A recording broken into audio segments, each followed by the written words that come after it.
Room sector 50 है, part 2 में ये मकान है। और ये मकान दिखा रहा हूँ, ये देखें एक साइड दिखा रहा हूँ 40 गज का ना, जो एक साइड बना हुआ है ना इसका, ये दिखा रहा हूँ।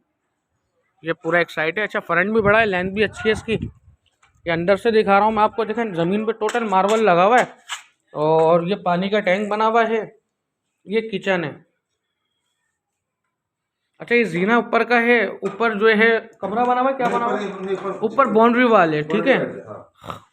पानी का टैंक अंदर से देख लें, बड़ा टैंक है। अच्छा, एक रूम ये है इसमें, और पीछे बाथरूम है। अच्छा, रूम साइज भी देख लें। अच्छा, पीछे वॉशिंग एरिया भी दिया हुआ है, डक भी दी हुई है और एक वॉशरूम दिया हुआ है। अच्छा, ये 40 गज पे बना हुआ है ना, टाइल बिम पे बना हुआ है और न्यू बना है अभी ना। अच्छा, पानी का मोटर का सिस्टम भी दिया हुआ है साइड में और ऊपर का जीना भी है।